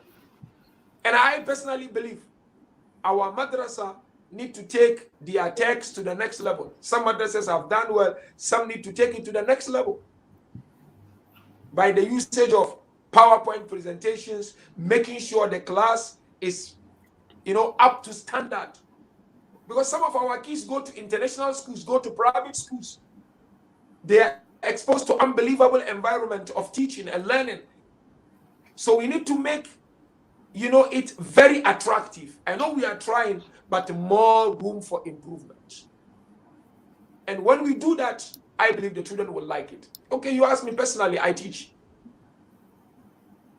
When I enter class, what I do, I make sure it is very, very interactive. Before I speak, the student will speak more.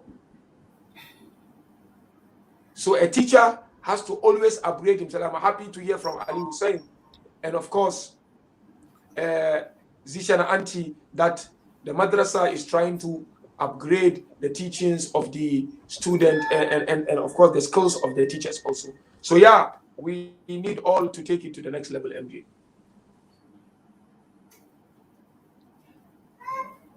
Thank you so much. For some reason, I can't hear anyone. So can you guys hear me? Because I'm struggling to hear anyone. I think tech doesn't like the fact that I've grilled madrasa too much. Let's get to Zishan Bhai. Tell us. We're coming to the end of this program, and I just want to get a few things off you. You've been in the system for far too long, some might think.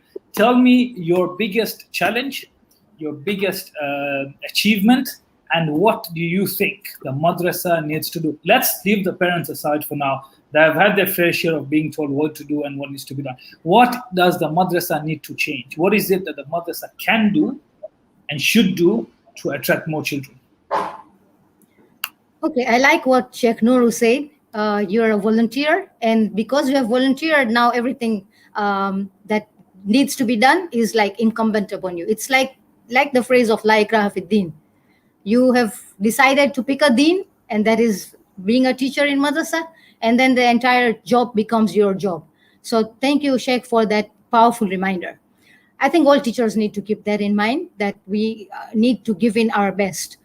As far as upgrading the system goes, so if I were to look at madrasa, because I've been long enough, as you said, if I look at how madrasa had been 20 years back, for example, and I look at it now, so gone are those days when teachers used to enter a class with a manual and sit on a teacher's table with their legs crossed and read out the manual. Probably I, as a teacher, I'm also reading it for the first time, and I've read out a lesson to my students, and I close the book and the bell rings and my lesson is done. That's how we used to teach. I mean, I'm not blaming anybody, but I used to be part of that system because that was the norm then. But when I look at the way things are done now, there's a tremendous change. And I honestly would not understand why anybody, if it is a reality that children do not want to come to madrasa because it is boring, I would not understand that. Because the way madrasa is handled now, we have so many activities and we have so much fun incorporated within the teaching, beginning from class 1, going all the way up to class 11. And we try to modify lessons. It's like, when you have a gadget and you upgrade it every now and then because you want to stay upgraded. And that is how we are. We upgrade ourselves looking at what the students will enjoy, what the students will like doing, and how do I put my lesson in such a way that it is an enjoyable experience.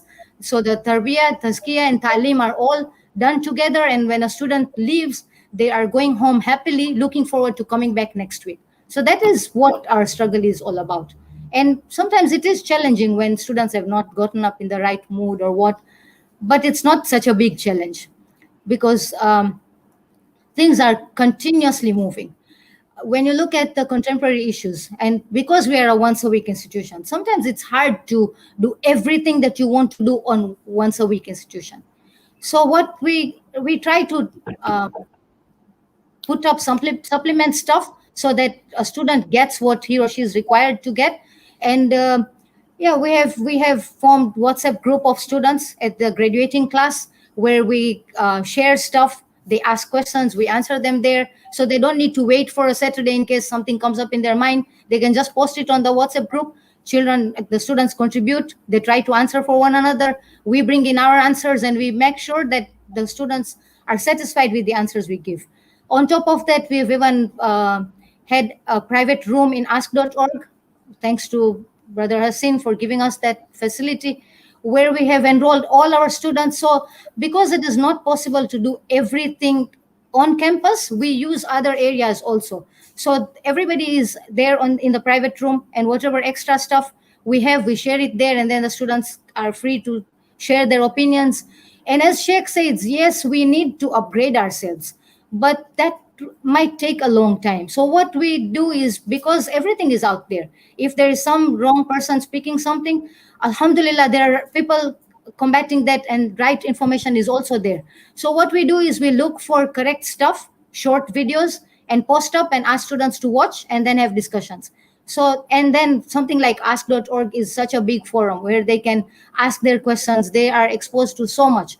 So that is one way of preparing our students for stepping out into the outer world. But Zishan, don't you think, sorry, so I just got to short. Don't you think there is no need of using an external portal? Why can't the Madrasah have its own portal?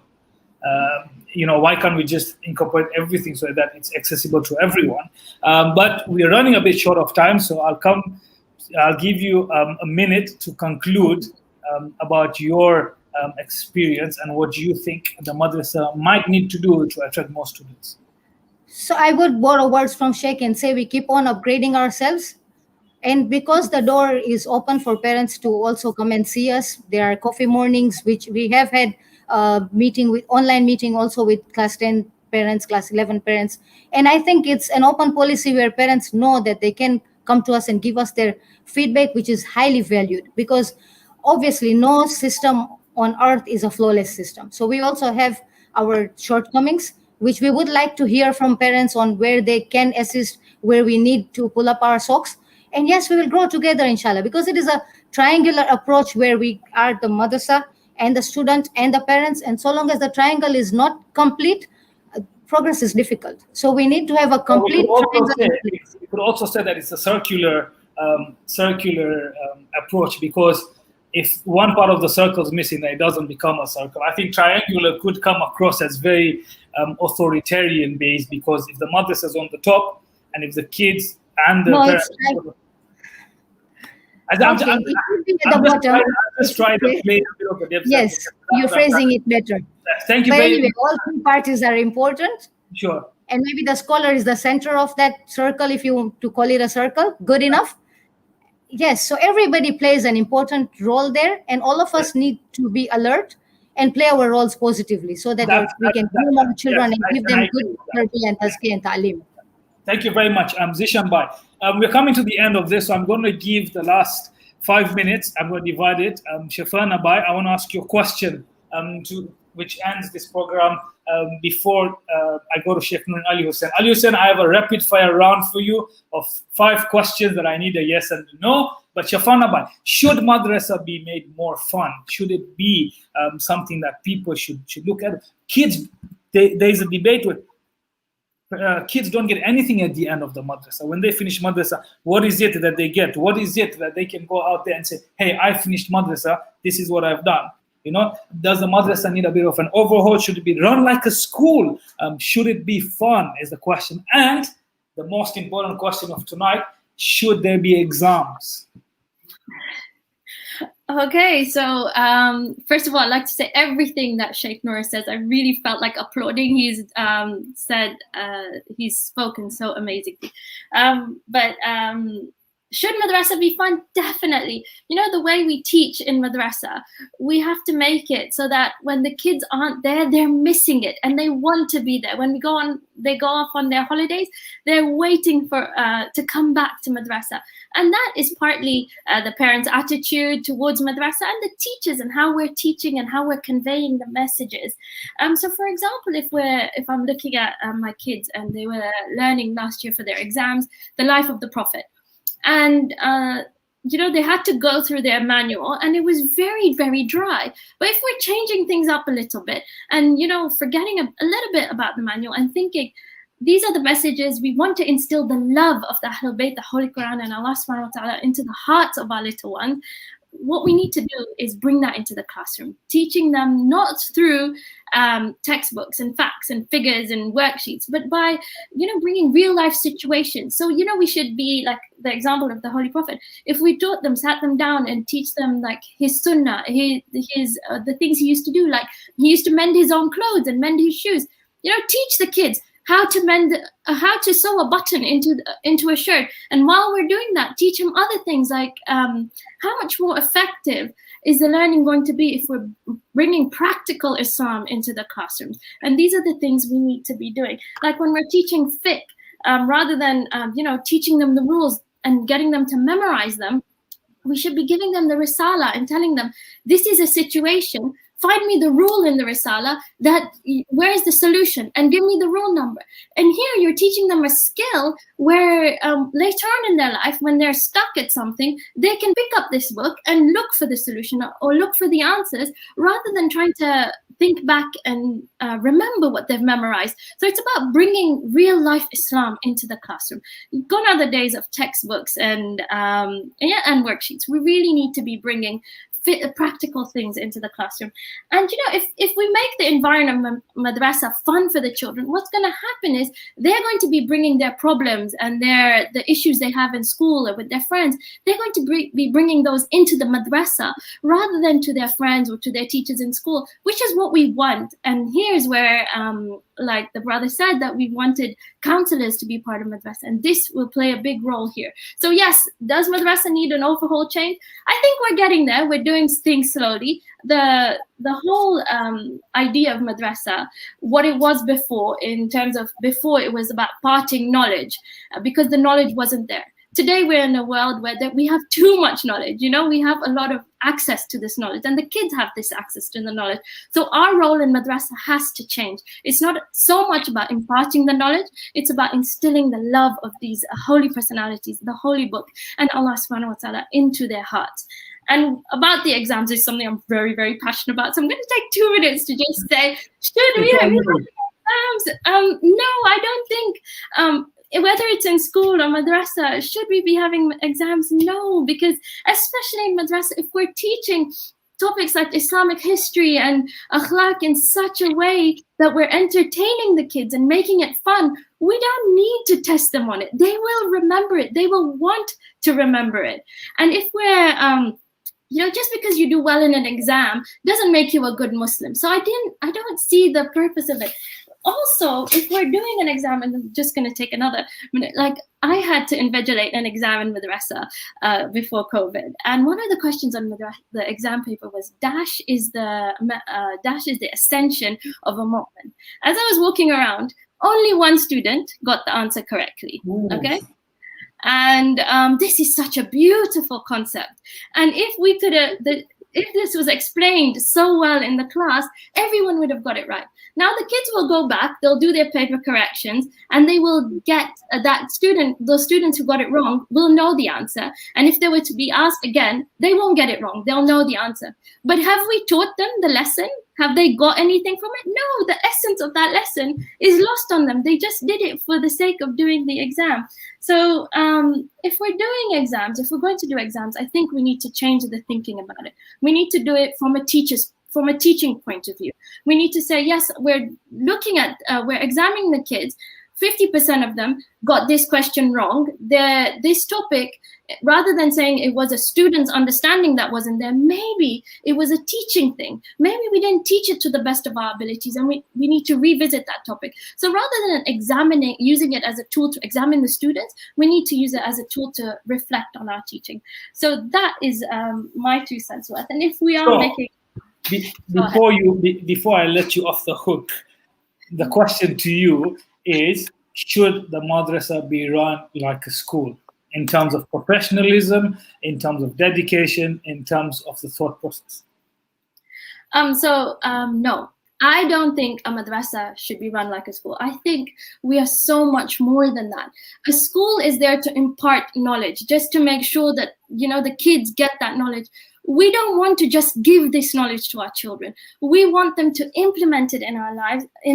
And we want the kids to love Islam and be good Muslims. So this isn't done through cramming and lectures. We need to bring these real life examples into the classroom. And we need to maybe open up the spaces, make it fun and exciting. So no, we're much more than a school. And our focus and our goal should be that we're not just parting the information, we're instilling something in the child, a life, a way of life, and that is going to stay with them forever. I think a lot of students will be very happy that you are the teacher and that you are not thinking of having any assessments. So kudos to you. And again, like I've said, these are opinions and thought processes that need to be respected. We cannot say that the other person is wrong without having, a study behind it. So fantastic. I think you have really put things into perspective. It's not about how much we can impart into the children. It's about how much they can take from what's being imparted to them and make it practical. ALIHUSSEIN, 5 questions, and it's going to be a bit of a rapid round. So that's that. Are you aware that there has been instances where kids have dropped out of madrasa because they didn't find the malim interesting and ended up going to watch football? I was a victim of that class where people I didn't leave, I was still there, and I promise you that. Are you aware that these things do happen and could happen in the future? Absolutely, yes. Okay, what will you do to change that? So again, what Shafana Bhai has been saying, change the methodology of teaching. And that's what the madrasa has been geared up to over the past couple of years. Change how the classroom is. Bring in more, types of discussions that will grab attention in terms of application rather than memorization. And that's where we need to move. So change the class. How close are you to what you are saying? How close do you think the madrasa is to get where you want it to go? I would not ever say that we're close, because that would close the... Are you far away? Not very far, probably somewhere in between. So we're getting there. My next question to you that comes is, in regards to this madrasa, the boys section and everything that happens with it, okay, do you think that you need more teachers with more experience who have gone through a vigorous process of being appointed? Is this process in place? So yes, definitely, we need more experienced, more professional, more teachers who have undergone vigorous training. We are trying to bring them in, but there's still a huge gap that needs to be filled. Okay, the last 2 questions to you. Would you take the information from today's survey and relay it back to the management and think about what people have just had to say? Madrasa once a week and willing to volunteer. So the reason I'm asking is, do you agree that parents are willing to give into the madrasa, but they seem that the hours don't meet with their requirement? So there is a lot of discussion around this topic. We actually even once had a survey at madrasa during a forum where should we have madrasa thrice, and we had some parents tell us no, increase the number of days. Some say reduce the number of days. So I think it needs to be more of a inclusive approach. Yeah, I agree. It has to be a joint collaboration between the parents and students. We need to stop playing the blame game and take responsibility for it. My last question to you: what should the madrasa students expect from you and your team after tonight's talk show? I think there's a lot being discussed in tonight's talk show. Sheikh NURU talked about attitude of parents towards madrasa. I really hope that that message has gone through, because that's one of the most, that's the extensive challenge that we have today in our madrasa, where we're not getting enough or enough collaboration from some of the parents, and that would really change the outlook of madrasa in terms of how we get positive, constructive criticism, take the madrasa forward. So yeah, I think I have a question we would have. before I move to Sheikh Nur. At what point do you make the decisions in collaboration with the principal? Does the principal have the final say? What if you come up with a decision of replacing a principal with an educationalist? Would that decision be based on you or based on the principal? The reason I ask this is because we need to know the decision-making process in the madrasa. Who makes the final decision? And when they make the final decision, are they in the capacity of understanding the impact of the decision? So I think I am an administrator. When I say administrator, I run the operations, the day-to-day operations of the madrasa. But when it comes to decision making, it's the management. But such a decision whereby you want to bring in educationists, you want to bring in counselors, I think this is the crucial role that the Tabligh board and the Jamaat play. So while these discussions have been kept in place, I think these roles remain to be of our parent bodies while we put the suggestions forward. Excellent, ALIHUSSEIN. Thank you so much for your honesty and your optimism to change. And those in the comments who have complained about the madrasa, listen to what the madrasa person have to say. It's not a one-way process. Rome wasn't built in a day, and that's probably because the Muslims didn't exist back then, but otherwise would have built it. But it needs to be done in a collective effort. It can't be done by one person. Sheikh Nur, your final remarks to the two students watching today's program unfold, and have understood and probably taken a few points. What's your remarks to the parents, to the teachers, to the students, to the ex-students, and to those who disagree with the madrasa and those who are very pro-madrasa? No. First of all, it's just to thank Allah for giving us this opportunity once again to discuss this very, very important topic. I must say kudos to Dar es Salaam Jamaat, and most especially Tabligh Jamaat.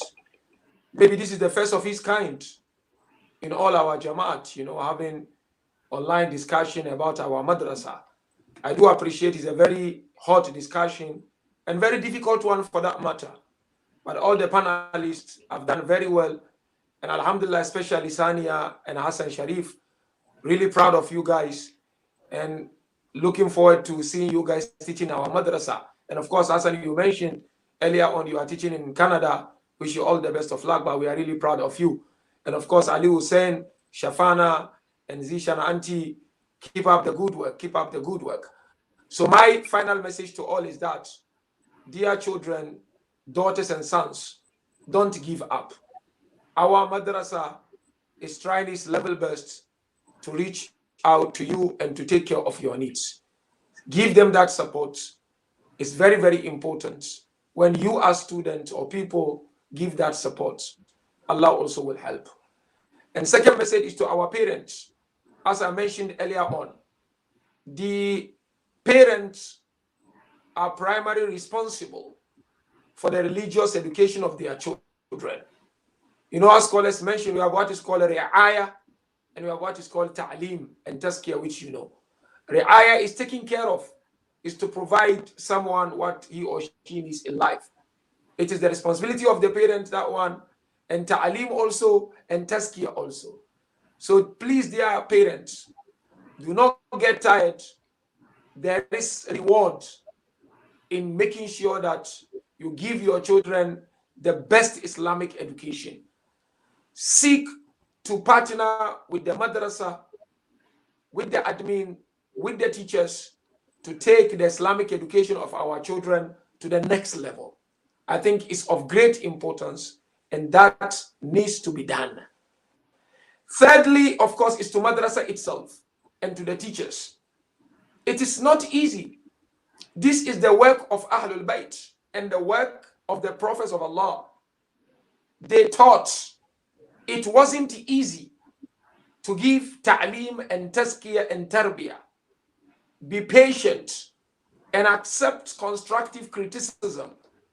It is only through that we are able to develop and we are able to leave long-lasting legacy within our communities.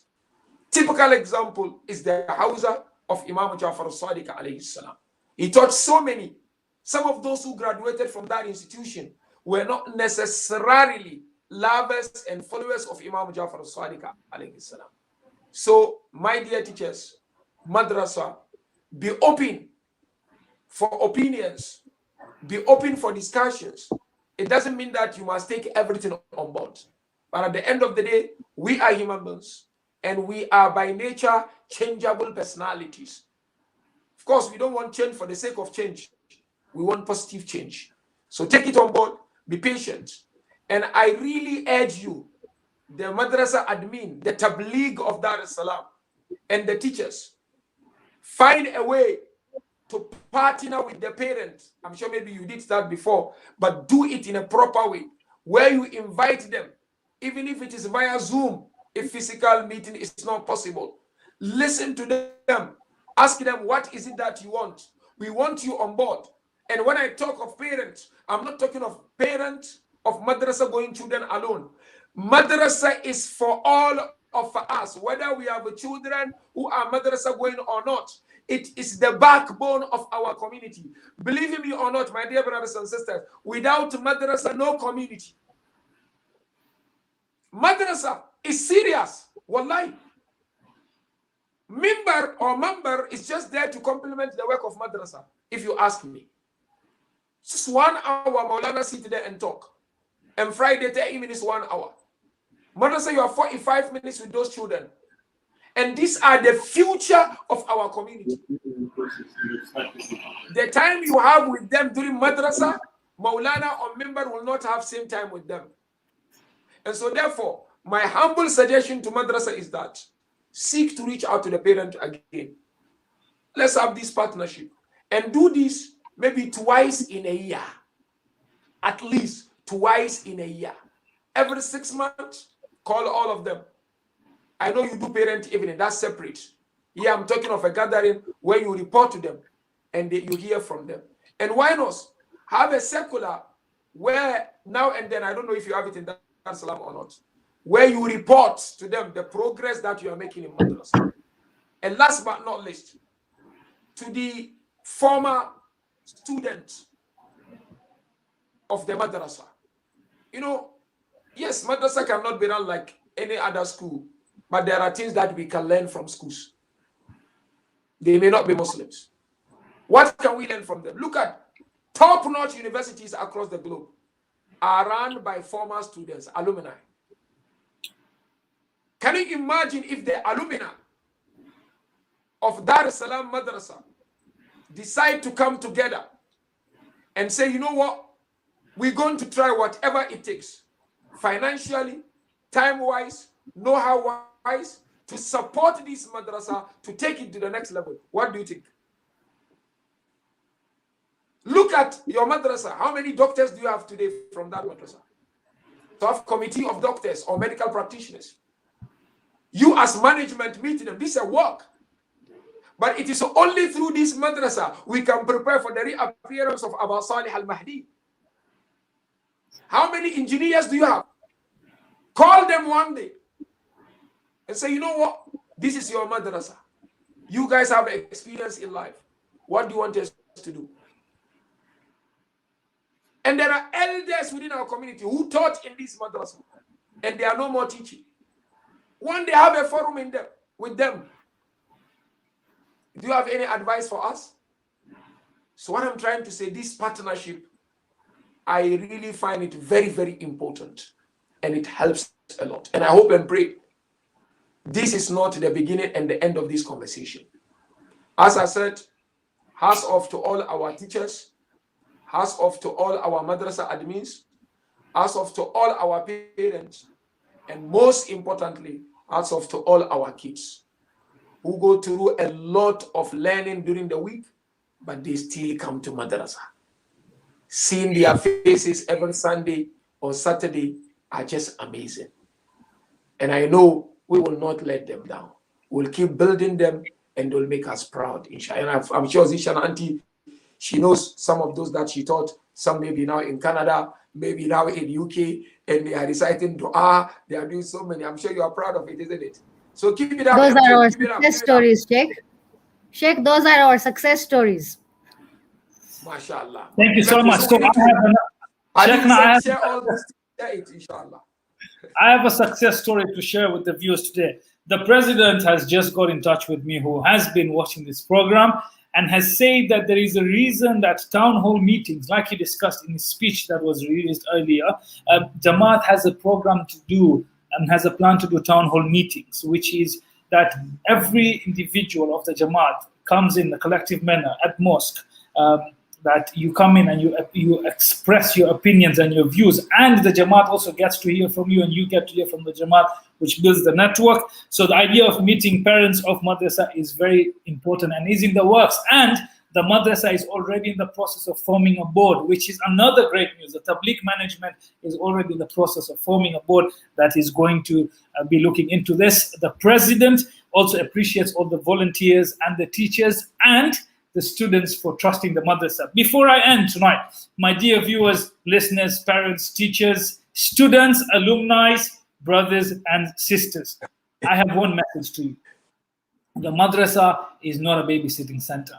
The Madrasah is the heart and the hub of our daily activities.